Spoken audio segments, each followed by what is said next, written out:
Russia Ukraine யுத்தத்தில் வரலாறுல கடந்த ஒரு 4 வருஷத்தில் பதிகிற அளவுக்கு ஒரு முக்கியமான அசால்ட்டை உக்ரைன் மேலே இப்போ ரஷ்யா பண்ணியிருக்காங்க. ஆல்மோஸ்ட் 770க்கும் அதிகமான ட்ரோன்ஸையும் 13 க்ரூஸ் மற்றும் பாலிஸ்டிக் ஏவுகணைகளையும் உக்ரைன் மேலே நேற்று நைட்டில் மட்டும் செலுத்தி இருக்காங்க. ஆல்மோஸ்ட் 780 ப்ரொஜெக்டைல்ஸ் வரைக்கும் இந்த ஒரு ஏரியல் அசால்ட்டில் உக்ரைன் மேலே ரஷ்யா ஃபயர் பண்ணியிருக்காங்க. இது வரைக்கும் எந்த விதமான ஒரு போர்லையும் ரீசெண்டாக நடந்த எந்த ஒரு யுத்தத்திலையும் ஒரு நைட்டில் இந்த அளவுக்கு அதிகமான ட்ரோன்கள் பயன்படுத்தப்படலை. அப்போ இவ்வளோ பெரிய ஒரு ட்ரோன் அட்டாக்கை உக்ரைன் மேலே பண்ணியிருக்காங்கன்னா அதுக்கான காரணம்ன்றது ஏதாச்சும் இருக்கணும்ல, இல்லை எந்த இடத்த இவங்க டார்கெட் பண்ணியிருக்காங்கன்னு அதுக்கான டீட்டெயில்ஸை எடுத்து பார்க்குறப்போ ட்ரம்ப் அவர்கள் சொன்ன ஒரு விஷயம் இது கூட ஒத்து போகுது. ஆயுத உதவிகளை நாங்கள் ரெஸ்யூம் பண்ண போறோம்னு ட்ரம்ப் அறிவிச்ச அடுத்த சில மணி நேரங்களிலேயே இந்த மாதிரி ஒரு சம்பவம் நடந்திருக்கு. அதுவும் போலாந்துல இருந்து உக்ரைனுக்கு ஆயுதங்கள் வரக்கூடிய ஒரு வழியின் மேல நடத்தப்பட்டிருக்கு. எல்லாமே ஒன்னோட ஒன்று கனெக்ட் ஆகுதுல்ல. இதை பத்தின செய்திகள் தான் இந்த ஒரு பதிவுல பார்க்க போறோம். Biggest ever drone attack on Ukraine. So வாங்க வீடியோக்குள்ள போயிடலாம். நான் உங்கள் அக்கை தாம்பிகிருஷ்ணன், டிபி ட்ரெண்டிங்ஸ்.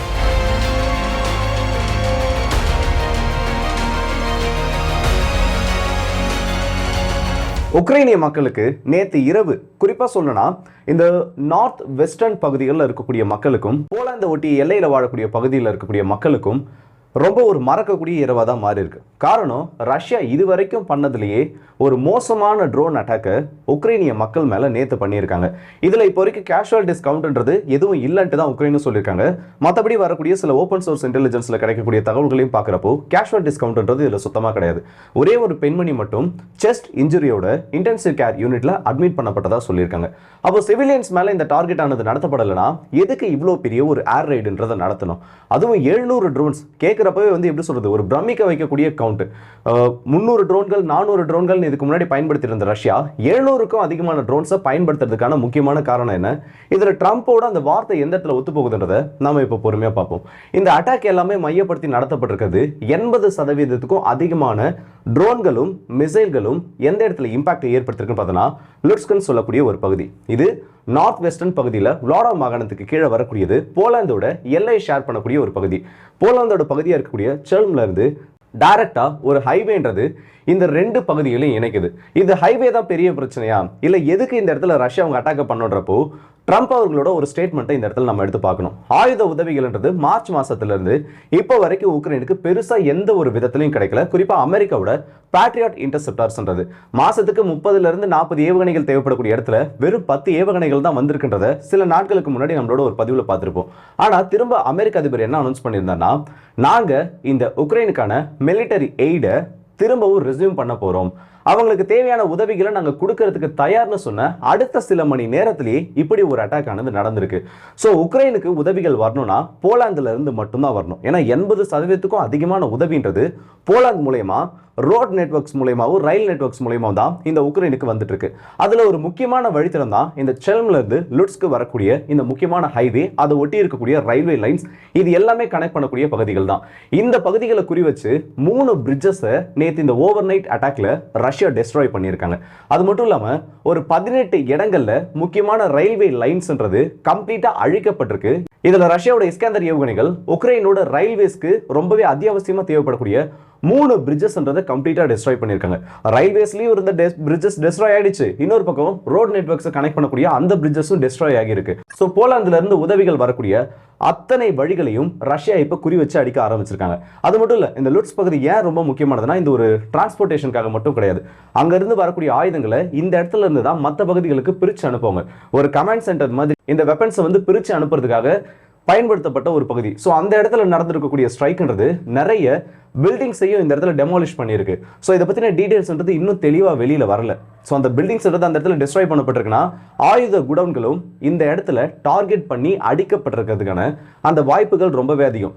ஜெலன்ஸ்கி அவரோட ஒரு ஸ்டேட்மெண்ட்ல என்ன சொல்லியிருக்கேன்னா, ரஷ்யா வார் கிரைம்ஸ்ன்றதை ஒரு அடுத்த கட்டத்துக்கு எடுத்துட்டு போயிருக்காங்க. இது வரைக்கும் மனித குலம் பார்க்கறதுலேயே மோசமான தாக்குதல்களா இது மாறப்போகுது. ரஷ்யாவை கண்ட்ரோல் பண்ணாம விட்டுட்டோம், இல்ல புதினை வந்து நம்ம இந்த இடத்துல கொஞ்சமா கார்னர் பண்ணாம விட்டுட்டோம்னா உக்ரைனியர்கள் அத்தனை பேருக்கும் அவர் நரகத்தை காமிச்சிருவான்ற மாதிரி ஒரு ஸ்டேட்மெண்ட்டை கொடுத்துருக்காங்க. ஆஸ் யூஷுவல் ட்ரம்போட ஆஃபீஸ் கிட்ட இருந்து இன்னும் எந்த ஒரு அறிவிப்பும் வெளியில வரல. ஒரு பக்கம் பார்த்தோன்னா இப்போ ஒரு ஆடியோ வேற வைரல் ஆயிட்டு இருக்கு. CNN வந்து ஒரு ஆடியோ லீக் ஆகிருக்குன்னு சொல்ல முடியாது, அஃபிஷியலாக வெளில ரிலீஸ் பண்ணியிருக்காங்க. நிறைய பேர் வந்து அதை இப்போ தேடிட்டு இருக்கிறதுனால கொஞ்சம் அதில் நிறைய லிமிடேஷன்ஸும் போட்டு வச்சிருக்காங்க. என்னன்னா 2024 ஒரு ஃபண்ட்ரைசர் கேம்பெயினில் அமெரிக்க அதிபர் தேர்தல் நடக்கிறப்போ இங்கே நடக்கிற மாதிரி எலெக்ஷன் அங்கே வந்து நடக்காது. அங்கே வந்து நிறைய வந்து ஓப்பனாகவே சப்போர்ட் பண்ணுவாங்க. நம்பூர் அரசியல் மாதிரி மறைமுக சப்போர்ட்ன்றது கிடையாது. ஒரு பார்ட்டிக்கு வந்து டைரக்டாகவே நிறைய இண்டஸ்ட்ரியலிஸ்ட்டும் நிறைய மல்டி மில்லியனர்ஸும் பில்லியனர்ஸும் அவங்களோட உதவிகளை தெரிவிப்பாங்க. இந்த எலெக்ஷன் கேம்பெயின்காகவே வந்து நிறைய பணத்தை வந்து வாரி வழங்குவாங்க. அப்போதான் இவங்க அரசியலுக்கு வரப்போ, ஆட்சிக்கு வரப்போ அவங்களுக்கு தேவையான நன்மைகள் செய்வாங்கன்ற மாதிரி. அந்த மாதிரி அந்த ஃபண்ட் ரைஸ் பண்ணக்கூடிய கேம்பெயினில் ட்ரம்ப் பேசுனது சொல்லக்கூடிய ஒரு ஆடியோ ரொம்பவும் இப்போ வைரலாக போயிட்டு இருக்கு.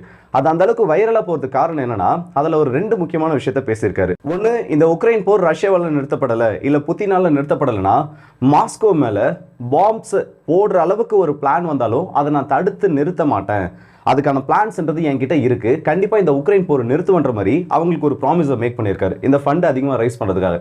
இதை விட ஒரு முக்கியமான விஷயம் என்னன்னா, பீஜிங்க்கு இதே நிலைமை தான். தாய்வானை அவங்க இன்வைட் பண்ணாங்க, அமெரிக்காவை இன்டைரக்டா இல்ல அமெரிக்காவோட பெருமையை ஏதாச்சும் ஒரு இடத்துல கெடுக்கிற மாதிரி இந்த இடத்துல சீனா பண்ணாங்கனாலும் பீஜிங் மேலேயும் நான் பாம்ப்ஸ் போடுறதுக்கு தயங்க மாட்டேன்னு அந்த ஒரு கேம்பெயின்ல அவர் பேசியிருக்காரு. இப்போ அப்படியே காட்டு தீ மாரி பரவிட்டு இருக்கு அந்த ஆடியோ. இதுக்கு பின்னாடி என்னென்ன பிரச்சனைகள் வரப்போகுதுன்றது கொஞ்சம் கொஞ்சமாக தான் தெரியும். ஏன்னா அந்த ஆடியோ ரிலீஸ் ஆகி சில மணி நேரங்களில் ஒரு பெரிய சென்சேஷனே இந்த இடத்துல கிரியேட் பண்ணியிருக்கு. இதுக்கு அடுத்தபடியா ரஷ்யாவோட இந்த ஒரு பெரிய ஏரியல் அசால்ட்ன்றது உக்ரைனுக்குள்ள ஒரு 68 இடங்கள்ல கம்ப்ளீட்டா ஷட் டவுனுக்குள்ள போக ஃபோர்ஸ் பண்ணியிருக்கு. எந்த இடத்துல எலக்ட்ரிசிட்டி கிடையாது, நிறைய இடங்களில் இன்டர்நெட் கனெக்ஷன்றது கிடையாது. ஒரு 10 நாட்களுக்கு அப்புறம் இந்த மாதிரி ஒரு அசால்ட்டை நாங்கள் பார்க்கலன்னு சொல்ற அளவுக்கு ஒரு ஸ்ட்ரைக்கை பண்ணியிருக்காங்க. லாஸ்ட்டாக பார்த்தோன்னா அந்த 800 டன்னுக்கும் அதிகமான அம்யூனிஷன்ஸ் அழிச்சது அது சுற்றி இருக்கக்கூடிய பகுதிகளில் தான் ஒரு இம்பாக்டை ஏற்படுத்துச்சு. ஆனால் ஒட்டுமொத்த நார்த் வெஸ்டர்ன் உக்ரைன்லையும் ரஷ்யாவோட இந்த ட்ரோன் அண்ட் மிசைல் அட்டாக்ன்றது ஒரு பெரிய இம்பாக்டை கிரியேட் பண்ணியிருக்கு. ஸோ உக்ரைன் கிட்ட இந்த டிஃபென்சிவ் எக்யூப்மெண்ட்ஸ் இல்லாத ஒரு காரணம், பேட்ரியாட் மிசைல்ஸ் இல்லாதது, அதுக்கு தேவையான அந்த பேட்ரியாட் லான்ச்சர்ஸ் இல்லாது ரஷ்யாவுக்கு இப்போ ஒரு ஆடட் அட்வான்டேஜாக மாறி இருக்கு. இதுக்கு நடுவில் ஜெர்மனி கிட்ட உக்ரைன் ஒரு எமர்ஜென்சி ரெக்வஸ்ட்டை வச்சிருக்காங்க. சில நாட்களுக்கு முன்னாடி ஒரு 7 பில்லியன் அளவிலான உதவிகளை உக்ரைனுக்கு கொடுக்கறதுக்காக ஆனுவல் பட்ஜெட்டை உக்ரைனுக்கு உதவக்கூடிய ஜெர்மனியோட அந்த அமைப்பு, புதுசாக வந்திருக்கக்கூடிய மர்ஸ் அவர்களுக்கு கீழே உருவாக்கப்பட்டிருக்கக்கூடிய அந்த அமைப்பானது 7.1 பில்லியன் அளவுக்கான உதவிகளை உக்ரைனுக்கு கொடுக்கறதுக்கு அலோகேட் பண்ணியிருந்தாங்க. ஆனால் அது பத்தாது, குறைஞ்சபட்சம் 8.5 பில்லியன் யூரோஸ் மதிப்பில் நான் சொல்கிறேன். அந்த அளவுக்கு உதவிகள், டிஃபென்சிவ் எய்ட்ஸும் உக்ரைனுக்கு தேவையான அந்த அஃபென்சிவ் ஆயுதங்களும் வந்தால் தான் எங்களால் ரஷ்யாவை இந்த இடத்துல தடுத்து நிறுத்த முடியும். குறிப்பிட்டு சொல்லணும்னா பேட்ரியாட்டோட கேப்பை ஃபில் பண்ணுறதுக்கு. ஏன்னா அமெரிக்காவோட உதவின்றது இந்த இடத்துல ஊசலாடிட்டு இருக்கு.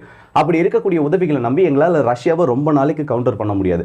திடீர்னு ஒரு நாள் பேட்ரியாட்கான இன்டர்செப்டர்ஸை நான் கொடுக்க மாட்டேன்னு ட்ரம்ப் அவர்கள் சொல்லிட்டாருன்னா அதை மற்ற நாடுகள்னாலையும் கொடுக்க முடியாது. ஏன்னா அமெரிக்காவோட ஆயுதங்கள் பயன்படுத்தக்கூடிய நாடுகள்னால அமெரிக்காவோட கன்சர்ன் இல்லாமல் அந்த வெப்பன்ஸை மற்ற நாடுகளுக்கு கொடுக்கக்கூடிய அதிகாரம்ன்றது டைரெக்டாக அவங்களுக்கு இப்போ இல்லை. மொத்தத்தையும் அமெரிக்கா தான் கண்ட்ரோல் பண்ணிட்டு இருக்காங்க. அப்படி இருக்கப்போ எந்த நாடுகளுமே பேட்ரியாட் இந்த இடத்துல கொடுக்கலனா அது உக்ரைனுக்கு ஒரு பெரிய லாஸாக மாறிடும். ரஷ்யாவோட ஏரியல் அசால்ட் நடத்துறதுக்கு ஒரு மிகப்பெரிய கேட்டே அது ஓப்பன் பண்ணி விட்டுரும். அப்படி பார்க்குறப்போ இதுக்கு அடுத்தபடியாக உங்களுக்கு இருக்கக்கூடிய பெஸ்ட் ஆப்ஷன்னா இந்த IRST மட்டும்தான். இன்னும் ஏர்பிளைன்ஸுக்கு எதிரான ஒரு ஏரியல் பேட்டில் இது பெருசாக வந்து செயல்பட்ட மாதிரி தெரியல. ஏன்னா இதோட மேக்ஸிமம் ரேஞ்சுன்றது 40 கிலோமீட்டருக்குள்ள தான். இந்த IRSTல SLM, SLX இன்னும் நிறைய ஒரு 4-5 வேரியன்ட் இருக்கு. இதுல இந்த SLM வேரியன்ட்ல கண்டிப்பா 3 யூனிட்டை எங்களுக்கு கிட்ட கொடுத்துருங்கன்னு சொல்லிட்டு ஒரு ரெக்வஸ்ட் இப்போ வச்சிருக்காங்க. இதோட மதிப்பு மட்டுமே குறைஞ்சபட்சம் 1.6 இருந்து 2.4 பில்லியன் யூரோஸ் மதிப்புல வரும். ஸோ ஜெர்மனியோட எய்டுன்றது இப்போ உக்ரைனுக்கு ரொம்ப குரூஷியலாக மாறி இருக்கு. அமெரிக்கா விட்டுருக்கக்கூடிய அந்த கேப்பை ஜெர்மனியோட வெப்பன் சிஸ்டம் வச்சு உக்ரைன் ஃபில் பண்ணணும் ட்ரை பண்ணிட்டு இருக்கக்கூடிய அந்த நேரத்தில் இவ்வளோ பெரிய ஒரு ஏரியல் அசால்ட்டை ரஷ்யா நடத்தி முடிச்சிருக்காங்க. ஸோ கூடிய சீக்கிரத்தில் அமெரிக்கா கிட்ட இருந்து உதவிகள் வராமல் விட்டுருச்சு, இல்லை உதவிகள் வரக்கூடிய மொத்த ரூட்ஸையும் ரஷ்யா அடிச்சு நொறுக்கிட்டாங்கன்னா ஒரு பெரிய ஏர் பேட்டில்ன்றது இந்த இடத்துல உக்ரைனுக்கு மேலே நடக்கும். அது என்ன நடக்கும், எப்படி நடக்கும்ன்றதை அடுத்தடுத்த பதிவுகளில் பார்ப்போம். ஸோ இந்த வீடியோ பற்றி நல்ல இடத்துல கமெண்ட் செக்ஷனில் சொல்லுங்கள். மெயினாக இந்த அளவுக்கு அதிகமான ப்ரொஜெக்டைல்ஸ் ஒரு போர் நடந்துட்டு இருக்கக்கூடிய நாட்டின் மேலே யாருனாலையும் செலுத்தப்படல.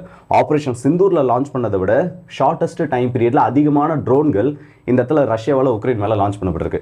இதை பற்றி நீங்கள் என்ன நினைக்கிறீங்கன்றதை மறக்காம கமெண்ட்ஸில் சொல்லுங்கள். ஸோ அடுத்த வீடியோஸ் நிற்போம். அது ஒரு உங்கள் எல்லாருக்கே